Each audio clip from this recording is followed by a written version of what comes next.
Hey guys, we've got something very awesome to check out today, the Toybiz Spider-Man 2 Dr. Octopus figure. Stay tuned.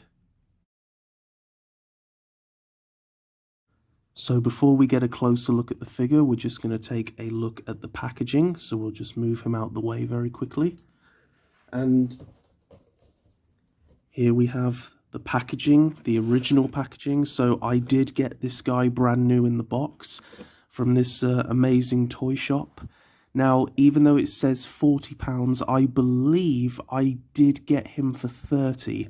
I think I made an offer and the guy actually accepted, which was awesome. So, taking a look at the packaging, it's very, very big. It's difficult to get it on camera. You can see you have a promo image of Spider-Man from Spider-Man 2. You have the Spider-Man 2 logo along the side. And in the background, you have the iconic Sam Raimi Spider-Man logo in a glowing yellow. On the front here, you have Doc Ock with Tentacle Attack action. And for some reason, a picture of the bendable arms Dr. Octopus, I'm sure that is. So that's quite strange. And then here, official movie merchandise. And on the back, here we also have 30 points of articulation. On the back, a little diagram which shows you how to work the tentacles, some legal stuff, the Toybiz logo so you know it's genuine, and some pictures of the other Dr. Octopuses to collect. But you have that one which is strapped to the building, the Ultimate Articulated Doc Ock, which is the one I really want to get, and then the Spin and Kick Spider-Man with the arms in the window, as well as the Web Blast Spider-Man. Collect them all. Push trigger on Doc Ock's back for Tentacle Attack action. And then you also have a brief description of the character, which you can pause if you want to read. So, there we are. And then inside the box, you also do get this nice little booklet here. And just shows you all the other bits of merchandise that you could collect back in the day. God, I miss the 2000s so much. And all of the different Spider-Man figures, a Spider-Man car, okay. And this one, which is awesome, the superposable Spider-Man, which is absolutely amazing. And what is that? That's the 18-inch one. God, yeah, very, very expensive now if you can actually track this down. 67 points of articulation. My God. So that's a nice little nostalgia thing that they do come included with the packaging. So without any further ado, let's get on to the figure. Okay, so taking a look at Dr. Octopus. Now I know something that some of you will instantly be wondering is, hey, I didn't know that he came with a display stand. Well, that is actually courtesy of my uncle, because this figure is a little bit lanky, shall we say. It's quite difficult to stand, but the main reason for this display stand is for the fact that, sadly, when I paid £30 for this brand new, I was really excited. It arrived, and for the most part, everything seemed fine. But sadly, this tentacle here had snapped off. And as you can see, my uncle has actually used a resin in order to keep it attached. So I was very, very upset because, you know, I was so overjoyed that I'd been able to find this guy brand new. And this was broken. And yeah, it was just really upsetting. It actually broke several times, so my uncle just decided, right, I'm going to use a strong resin. I might go over it with a little silver wash just to try and hide it a bit more, but for the most part, I think it looks fine. It's barely noticeable. So what I'll do is I'll actually show you guys the display stand. So he does stand reasonably okay if you can get him a good balance, but not amazingly. Let's see, I just got him there. So just to show you guys the display stand, it's a metal rod. This is actually metal, which is so awesome. And just a sheet of metal there, but what I love is the pattern on it. And Dr. Octopus is, you know, he's a guy you find in a laboratory, so this is awesome that my uncle went to this level of detail.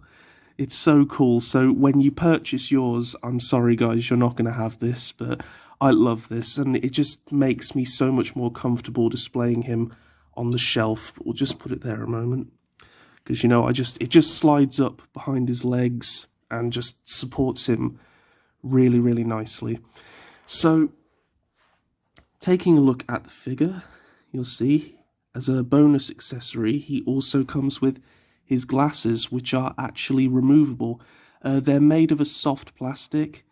I apologise for the dog, there's nothing I can do about that. They're made of a soft plastic that kind of just slips over Doc Ock's face.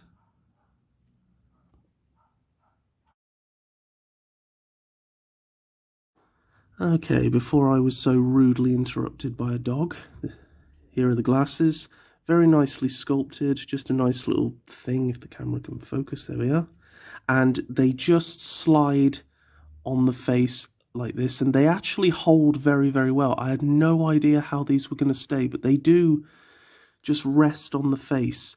And the way the hair is styled, you can see that it's flat just above the ears, so that keeps the glasses attached, which is really nice because I think peg holes just kind of destroy the sculpt a little bit. But speaking of the sculpt, wow. I mean, wow. There's no mistaking who that is. That's very brilliant likeness to Alfred Melina. Paint is very good, very neat on mine.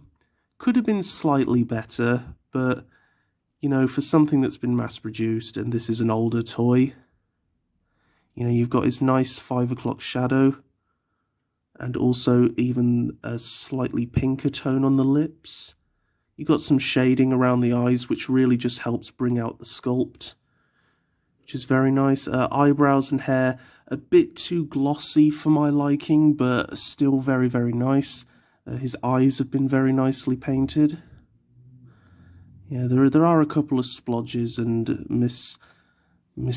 brushes here and there, but it's fine, it's all good. Very neat and tidy.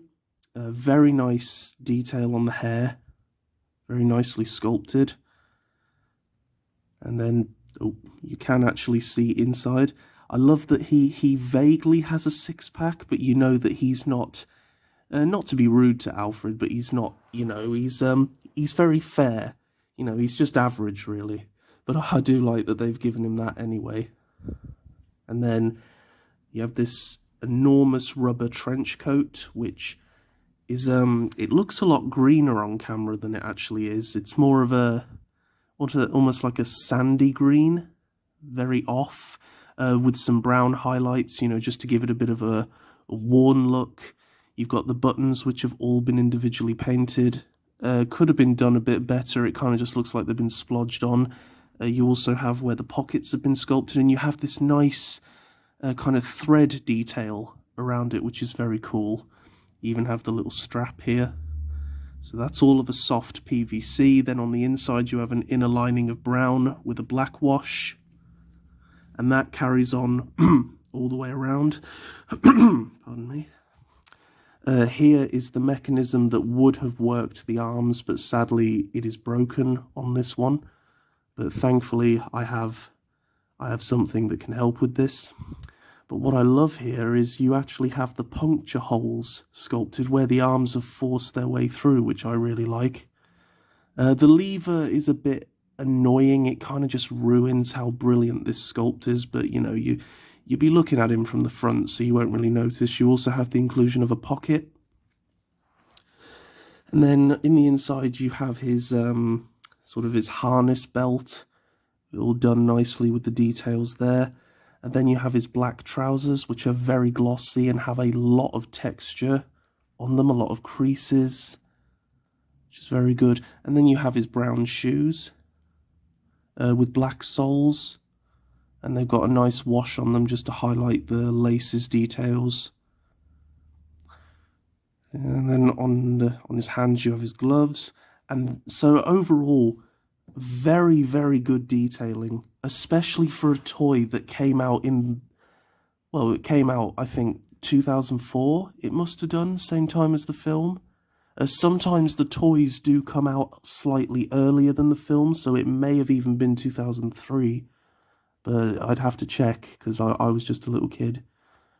Life was happy back then. But what really, really makes this figure is the arms, and the detail on these is just phenomenal. This gorgeous metallic wash it's been given of the silver and then the gold on the one side. Absolutely brilliant. And then coming to the actual claw itself, look at the detail on that. I don't quite understand the pink and the blue. That's always been something that's confused me, and I think the inclusion of maybe a little red dot there would have been nice, just to kind of show where the eye of the arm is. But the detail is definitely there, and obviously you have the two different types. You have the upper claws, and then you have the lower claws, which look much more bulkier and more, almost as if like these are the claws which he walks on. They've got all these like clamps on them. But yeah, very, very cool. The sculpting, sadly, is a bit broken because this is the mechanism that is supposed to make them move. Obviously, it won't work on this figure anymore, but yeah, it's sad that they've had to kind of destroy the sculpting in order to make this work, when really there should be a sort of eye like in there. Instead, you have this spring, but we'll get onto that shortly. Sadly, the bottom arms aren't articulated at all because they're meant for the action feature, and neither are the top. There's no bendy wire, which would have been nice. Instead, it's just a rubber, so they kind of just sit there, but you can wave them around if you want to. So, overall for detail, absolutely incredible. Now, we'll turn to articulation. The head can do a full 360, and it helps that what's strange is that the neck actually twists as well, and there's this weird kind of little thing there. I'm not sure what that is, but if I can twist that back round to the back, then move the head.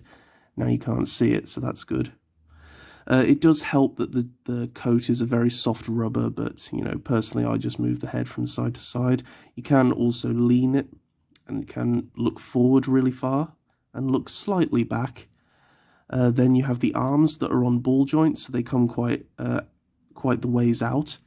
You can do a full 360. I think I've done. Oh dear, I haven't broken that, have I? Oh dear. Right, you oh dear, what have I done? Hold on. Yeah, there we go. You can do a full 360, but just be careful because you don't want to get this stuck. You can do a full 360 at the bicep, a double joint at the elbow, but doesn't bring it up very far. A full 360 at the hand. Fingers are articulated, so you can open and close them. Like he's waving, like, hello, Peter. Anyone excited for Spider-Man Far From Home? I'm not, because Tobey Maguire isn't in it. Then we have butterfly joints. Yeah, we have butterfly joints on a toy from the early 2000s, so you can move his arm forward and back slightly. I will say be a bit careful because sadly it does reveal his skin underneath the jacket, which is a little annoying. So you may want to do that, you may not want to. No waist articulation, but that's understandable. So his legs are on ball joints, they can kick forward right the way. There's a double joint bend at the knee, and there's also, instead of a leg swivel, there is a shin swivel, so you can rotate his shins, and his feet can move forward and back as well as pivot from side to side. And then lastly, you also do have toe articulation. So overall, very, very impressive.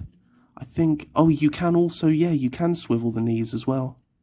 So yeah, you can also bring the legs out, but they are hindered by the enormous coat. So overall, for Dr. Octopus, great articulation. In terms of the arms, the bottom ones, you can move the claws out here if you want to, but you can't actually move the claws because obviously of the mechanism. So you can move them in and out, and then you also, you can open them right the ways out if you wish to. But I would recommend that you be extremely careful with these and don't move them too much, because the plastic is actually quite brittle.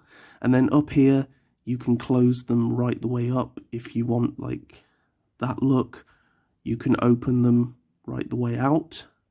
Or if you want a bit of both, you can bend the edges of the claws and just have it kind of like it's going to grab someone. It's very cool that they give you that option of how you can do that. So I'm going to put my display stand back on this one. Hopefully I can get it.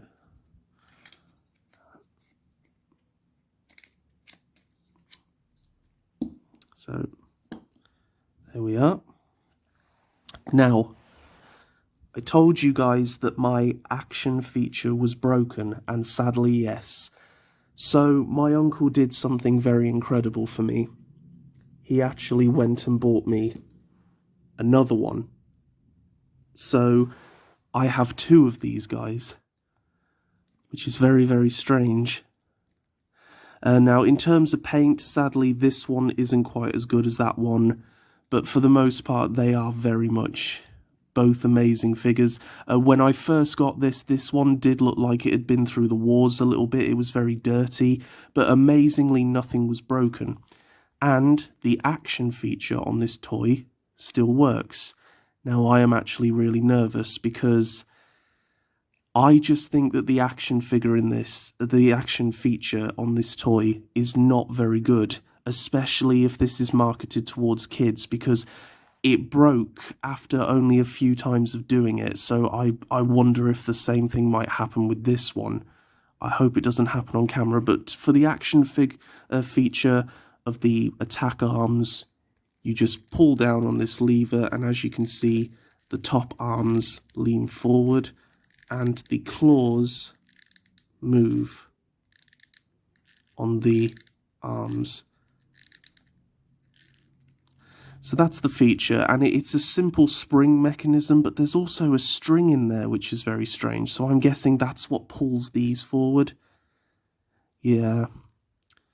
Personally, I don't think this figure needed it. I understand that Toybiz wanted to make different types, but I think the Doc Ock figure that I'd have really loved to find is the one that has the bendy wire inside the arms, so you can adjust the arms to whatever poses you will, even though I actually think the likeness is better on this figure, because all the figures look different.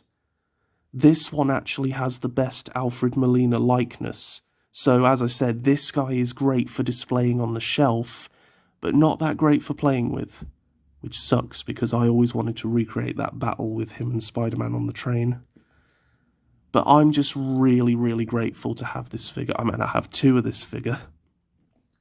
And this very, very nice display stand.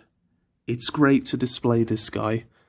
And, tracking down a Spider-Man 2, Tobey Maguire Spider-Man, would be absolutely incredible. I did actually find one at the toy fair, but I'm convinced it's a bootleg. I don't think it's an original, just because I cannot understand what the deal is with his neck.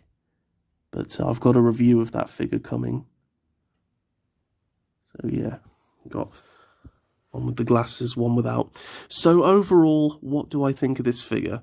Well, visually and articulation, I think it's brilliant.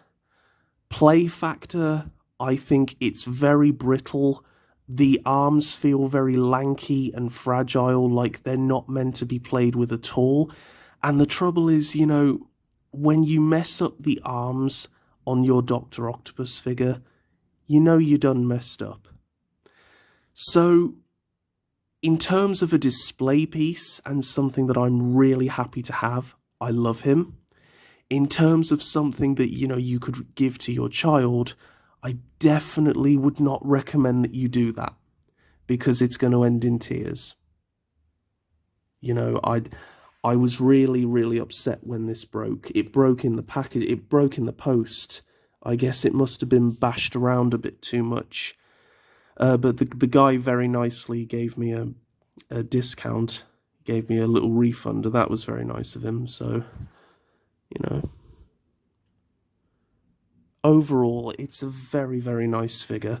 And if you're wondering why this one looks like this, it was like this. I think the arm just got a bit bent, so it's permanently stuck up like that. But yeah, talk about a multiverse. We've got 2 Dr. Octopuses from the same universe. So I could always customize this one, make him a Spider-Man No Way Home Dr. Octopus. And hello, Peter. Yeah, let me know what you guys think of that film.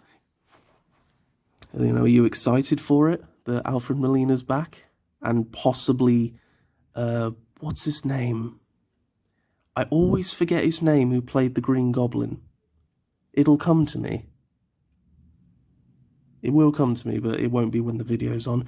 So, overall, I'm going to give this figure... Oh, I'm going to give it... Do you know what? I'm going to give it a 7. I was leaning more towards a 6, but I just think the fact that I have this when it pretty much has become a bit of a rarity.